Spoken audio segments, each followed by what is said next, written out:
को संदेश देकर आपका जीवन समृद्ध करें।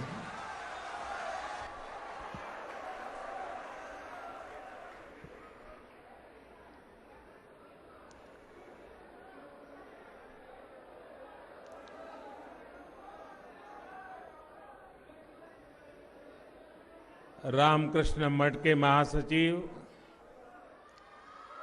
श्रीमान स्वामी सुवीरानंदा जी महाराज, स्वामी दिव्यानंद जी महाराज, यहाँ उपस्थित पूज्य संतगण, अतिथिगण, मेरे युवा साथियों, आप सभी को स्वामी विवेकानंद जयंती के इस पवित्र अवसर पर, राष्ट्रीय युवा दिवस पर बहुत बहुत शुभकामनाएं।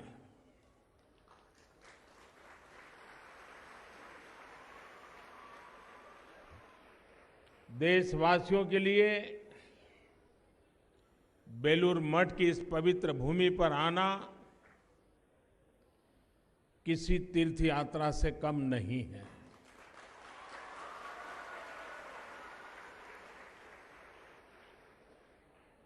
लेकिन मेरे लिए तो हमेशा से ही ये घर आने जैसा ही है।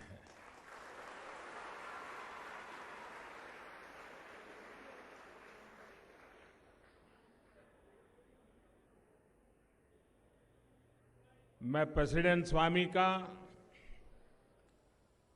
यहाँ के सभी व्यवस्थापकों का हृदय से बहुत आभारी हूं कि मुझे कल रात यहाँ रहने के लिए इजाजत दी।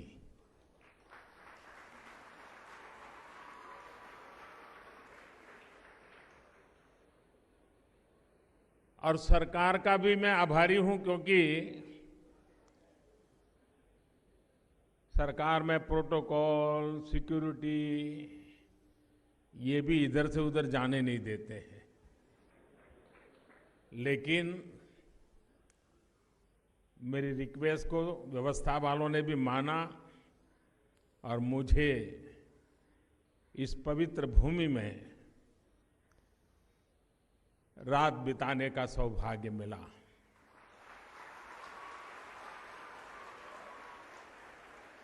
इस भूमि में, यहाँ की हवा में स्वामी रामकृष्ण परमहंस, मां शारदा देवी, स्वामी ब्रह्मानंद, स्वामी विवेकानंद सहित तमाम गुरुओं का सानिध्य हर किसी को अनुभव होता है।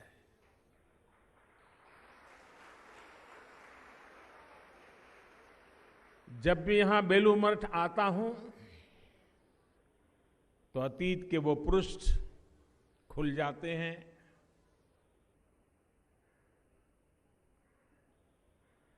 जिनके कारण आज मैं यहां हूं और 130 करोड़ भारतवासियों की सेवा में कुछ कर्तव्य निभा पा रहा हूं। पिछली बार जब यहां आया था तो गुरुजी स्वामी आत्मास्थानंद जी के आशीर्वचन लेकर के गया था, और मैं कह सकता हूं कि उन्होंने मुझे उंगली पकड़ करके जन सेवा ही प्रभु सेवा का रास्ता दिखाया था।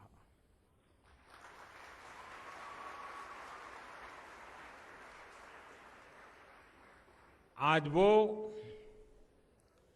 शारीरिक रूप से हमारे बीच विद्यमान नहीं है, लेकिन उनका काम, उनका दिखाया मार्ग रामकृष्ण मिशन के रूप में सदा सर्वदा हमारा मार्ग प्रशस्त करता रहेगा। यहां बहुत युवा ब्रह्मचारी बैठे हैं। मुझे आज उनके बीच कुछ पल समय बिताने का मौका मिला। जो मन स्थिति आपकी है, कभी मेरी भी हुआ करती थी।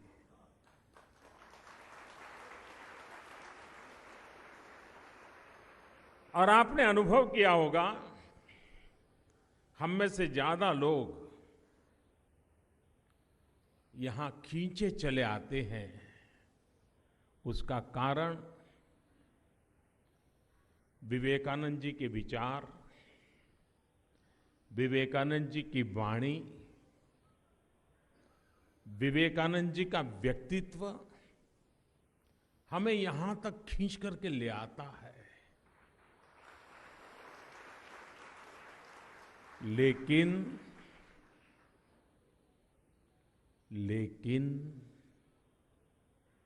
इस भूमि में आने के बाद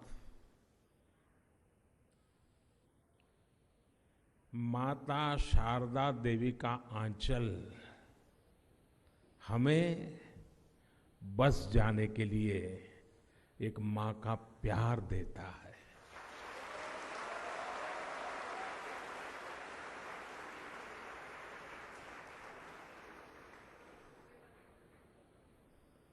जितने भी ब्रह्मचारी जी होंगे, सबको यही अनुभूति होती होगी जो कभी मैं करता था।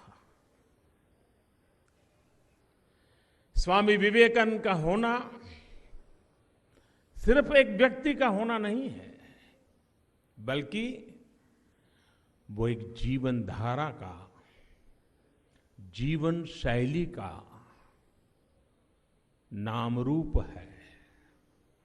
उन्होंने दरिद्र नारायण की सेवा और भारत भक्ति को ही अपने जीवन का आदि और अंत मान भी लिया, जी भी लिया और जीने के लिए आज भी करोड़ों युवकों को रास्ता भी दिखा दिया। आप सभी, देश का हर युवा, और मैं विश्वास से कहता हूं, देश का हर युवा चाहे विवेकानंद को जानता हो या न जानता हो, जाने अनजाने में भी उसी संकल्प का ही हिस्सा है।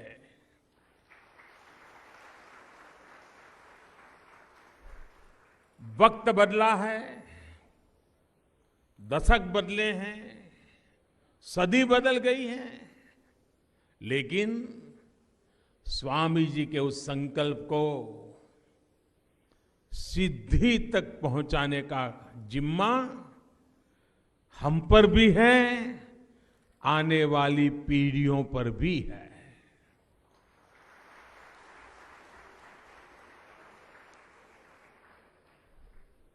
और ये काम वो ऐसा नहीं है कि एक बार कर दिया तो हो गया। ये अविरत करने का काम है, निरंतर करने का काम है, युग युग तक करने का काम है। कई बार हम सोचने लगते हैं कि मेरे अकेले से करने से क्या होगा, मेरी बात कोई सुनता ही नहीं है, मैं जो चाहता हूं, मैं जो सोचता हूं, उस पर कोई ध्यान ही नहीं देता है। और इस स्थिति से युवा मन को बाहर निकलना बहुत जरूरी है। और मैं तो सीधा साधा मंत्र बता देता हूं, जो मैं भी कभी गुरुजनों से सीखा हूं। हम कभी अकेले नहीं हैं, कभी भी अकेले नहीं हैं।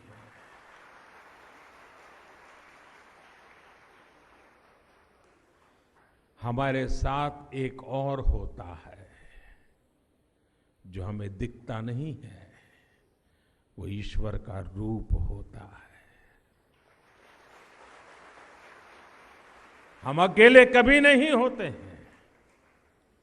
हमारा सृजनहार हर पल हमारे साथ ही होता है।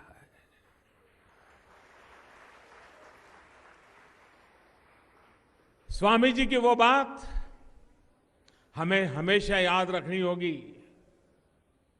जब वो कहते थे, अगर मुझे 100 ऊर्जावान युवा मिल जाएं, तो मैं भारत को बदल दूंगा।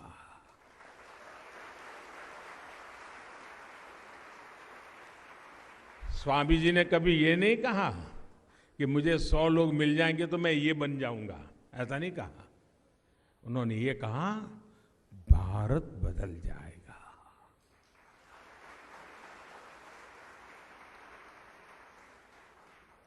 यानी परिवर्तन के लिए हमारी ऊर्जा, कुछ करने का जोश ही, वो जज्बा बहुत आवश्यक है। स्वामी जी तो गुलामी के उस कालखंड में 100 ऐसे युवा साथियों की तलाश कर रहे थे, लेकिन 21वीं सदी को भारत की सदी बनाने के लिए, नए भारत के निर्माण के लिए तो करोड़ों ऊर्जावान युवा आज हिंदुस्तान के हर कोने में खड़े हो चुके हैं। दुनिया की सबसे बड़ी युवा आबादी का खजाना भारत के पास है। साथियों, 21वीं सदी के भारत की, इस देश के युवाओं से ही नहीं, इस देश के युवाओं से सिर्फ भारत को ही नहीं, पूरे विश्व को बहुत कुछ अपेक्षाएं हैं। आप सभी जानते हैं कि देश ने 21वीं सदी के लिए, नए भारत के निर्माण के लिए बड़े संकल्प लेकर के कदम उठाए हैं। ये संकल्प सिर्फ सरकार के नहीं, ये संकल्प 130 करोड़ देशवासियों के हैं, देश के युवाओं के हैं। बीते 5 वर्षों का अनुभव दिखाता है कि देश के युवा जिस मुहिम के साथ जुड़ जाते हैं, उसका सफल होना तय है। भारत स्वच्छ हो सकता है या नहीं, इसको लेकर 5 वर्ष पहले तक एक निराशा का भाव था, लेकिन देश के युवा ने कमान संभाली और परिवर्तन सामने दिख रहा है। 4-5 वर्ष पहले तक अनेक लोगों को ये भी असंभव लगता था कि भारत में डिजिटल पेमेंट का प्रसार इतना बढ़ सकता है क्या। लेकिन आज भारत दुनिया के सबसे तेजी से बढ़ती डिजिटल अर्थव्यवस्था में अपनी मौजूदगी मजबूती के साथ बता रहा है। भ्रष्टाचार के विरुद्ध कुछ वर्ष पहले तक कैसे देश का युवा सड़कों पर था, ये भी हमने देखा है। तब लगता था कि देश में व्यवस्था को बदलना मुश्किल है, लेकिन युवाओं ने ये बदलाव भी कर दिखाया। साथियों, युवा जोश, युवा ऊर्जा ही 21वीं सदी के इस दशक में भारत को बदलने का आधार है।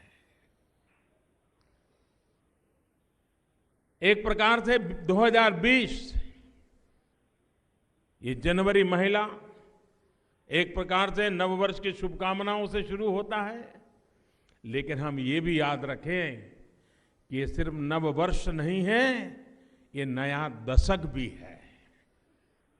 और इसलिए हमें अपने सपनों को इस दशक के संकल्प के साथ जोड़ करके सिद्धि प्राप्त करने की दिशा में और अधिक ऊर्जा के साथ, और अधिक उमंग के साथ, और अधिक समर्पण के साथ जुड़ना ही है।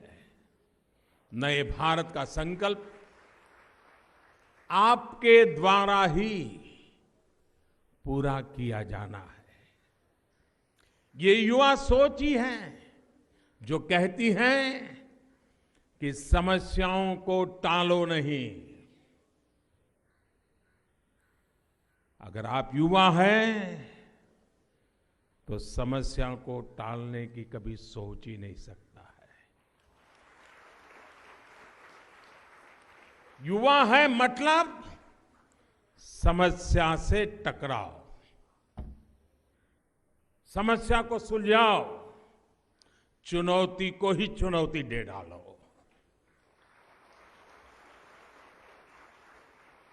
इसी सोच पर चलते हुए केंद्र सरकार भी देश के सामने उपस्थित दशकों पुरानी चुनौतियों को सुलझाने के लिए प्रयास कर रही है। साथियों, बीते कुछ समय से देश में और युवाओं में बहुत चर्चा है सिटीजनशिप अमेंडमेंट एक्ट की। ये एक्ट क्या है? इसे लाना क्यों जरूरी था? युवाओं के मन में बहुत से सवाल भांति भांति लोगों के द्वारा भर दिए गए हैं। बहुत से नौजवान जागरूक हैं, लेकिन कुछ ऐसे भी हैं जो अब भी इस भ्रम के शिकार हुए हैं, अफवाहों के शिकार हुए हैं। ऐसे हर युवा को समझाना भी हम सबका दायित्व है और उसे संतुष्ट करना भी हम सबकी ही जिम्मेदारी है। और इसलिए आज राष्ट्रीय युवा दिवस पर मैं फिर से देश के नौजवानों को, पश्चिम बंगाल के नौजवानों को, नॉर्थ ईस्ट के नौजवानों को आज इस पवित्र धरती से और युवाओं के बीच खड़ा होकर के जरूर कुछ कहना चाहता हूं। साथियों, ऐसा नहीं है कि देश की नागरिकता देने के लिए भारत सरकार ने रातों रात कोई नया कानून बना दिया है।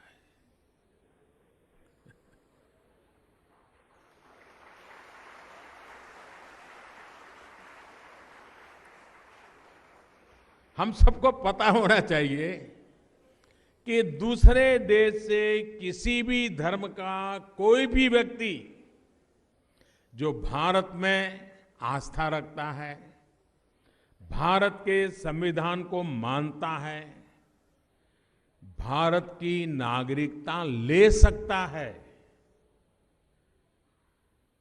कोई दुविधा नहीं है इसमें। मैं फिर कहूंगा, सिटीजनशिप एक्ट नागरिकता छीन लेने का नहीं, ये नागरिकता देने का कानून है।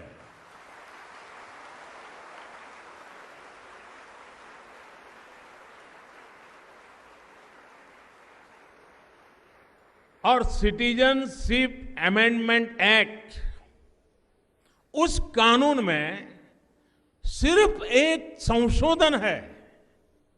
ये संशोधन, ये अमेंडमेंट क्या है?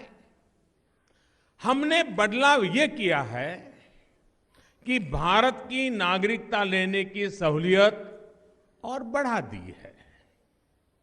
ये सहूलियत किसके लिए बढ़ाई है?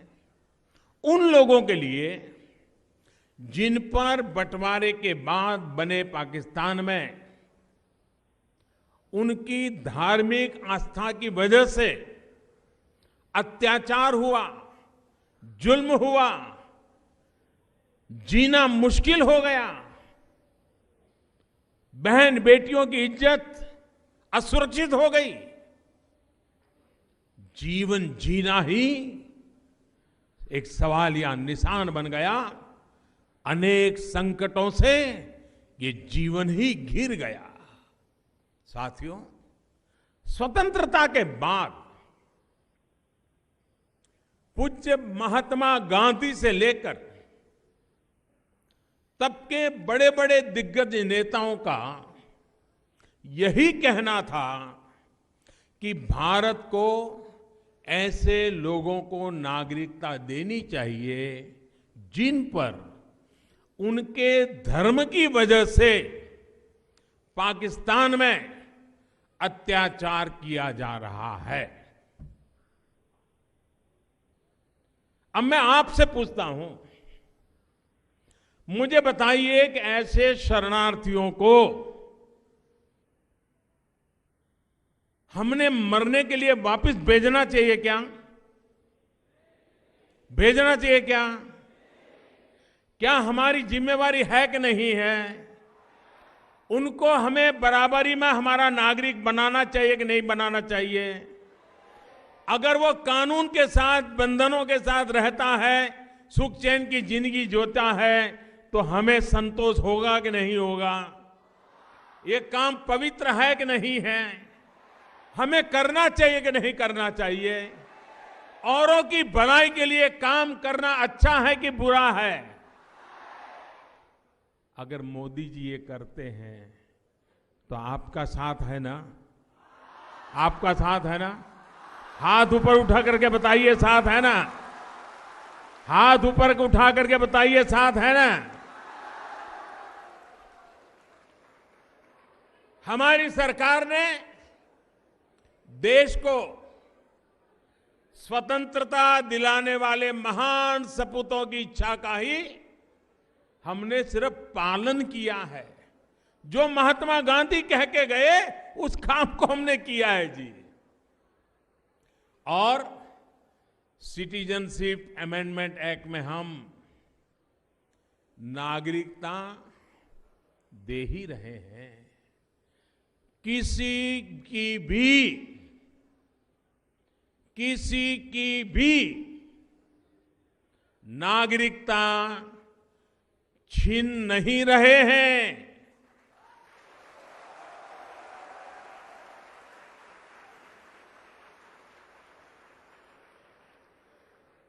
इसके अलावा आज भी किसी भी धर्म का व्यक्ति,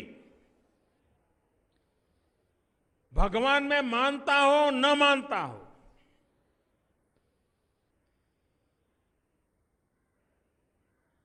जो व्यक्ति भारत के संविधान को मानता है वो तय प्रक्रियाओं के तहत भारत की नागरिकता ले सकता है।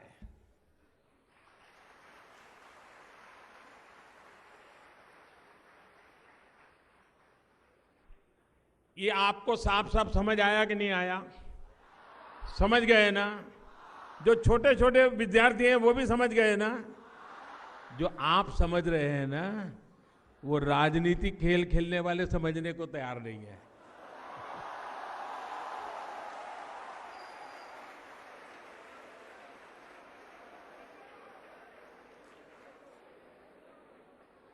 वे भी समझदार हैं, लेकिन समझना चाहते नहीं हैं।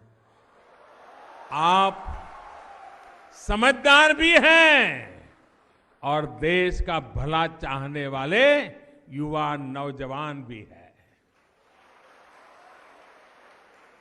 और जहां तक नॉर्थ ईस्ट के राज्यों की सवाल है, हमारा गर्व है, हमारा नॉर्थ ईस्ट हमारा गर्व है। नॉर्थ ईस्ट के राज्यों की संस्कृति, वहां की परंपरा, वहां की डेमोग्राफी, वहां के रीति रिवाज, वहां के रहन सहन, वहां का खान पान, वहां की डेमोग्राफी, इस पर इस कानून के में जो सुधार किया गया है, इसका कोई विपरीत प्रभाव उन पर न पड़े, इसका भी प्रावधान केंद्र सरकार ने किया है। साथियों, इतनी स्पष्टता के बावजूद कुछ लोग अपने राजनीतिक कारणों से सिटीजनशिप अमेंडमेंट एक्ट को लेकर लगातार भ्रम फैला रहे हैं। मुझे खुशी है कि आज का युवा ही ऐसे लोगों का भ्रम भी दूर कर रहा है। और तो और पाकिस्तान में जिस तरह दूसरे धर्मों के लोगों पर अत्याचार होता है, उसे लेकर भी दुनिया भर में आवाज हमारा युवा ही उठा रहा है। और ये बात भी साफ है कि नागरिकता कानून में हम ये संशोधन न लाते तो न ये विवाद छिड़ता, और न ये विवाद छिड़ता तो दुनिया को भी पता न चलता कि पाकिस्तान में माइनॉरिटीज पर कैसे कैसे जुल्म हुए हैं, कैसे मानव अधिकार का हनन हुआ है, कैसे बहन बेटियों की जिंदगी को बर्बाद किया गया है। ये हमारे इनिशिएटिव का परिणाम है कि अब पाकिस्तान को जवाब देना पड़ेगा कि 70 साल में आपने वहां पर माइनॉरिटी के साथ ये जुल्म क्यों किया।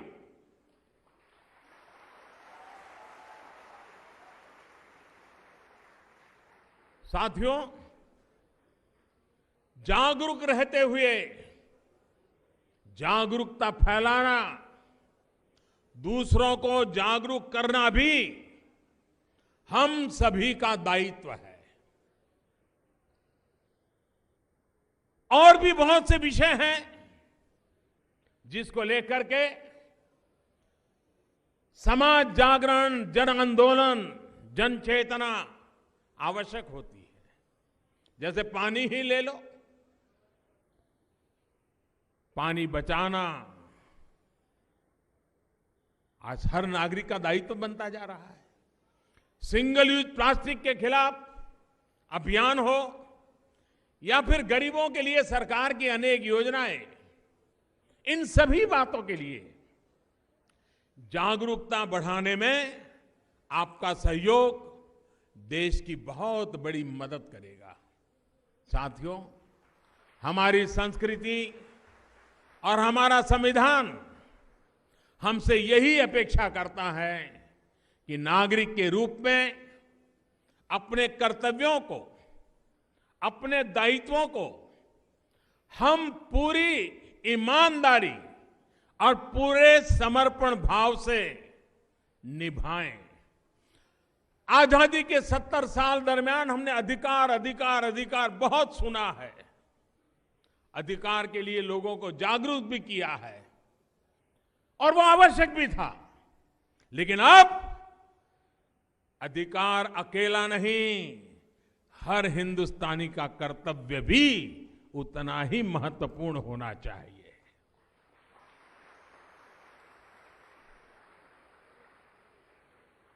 और इसी रास्ते पर चलते हुए हम भारत को विश्व पटल पर अपने स्वाभाविक स्थान पर देख पाएंगे।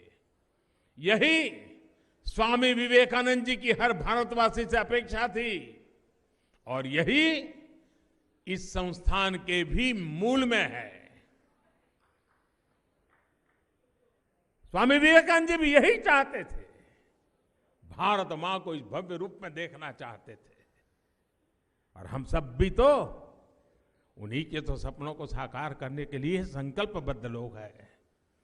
आज फिर एक बार स्वामी विवेकानंद जी की जयंती के पावन पर्व पर बेलूर मठ की इस पवित्र धरती पर पूज्य संतों के बीच बड़े मनोयोग से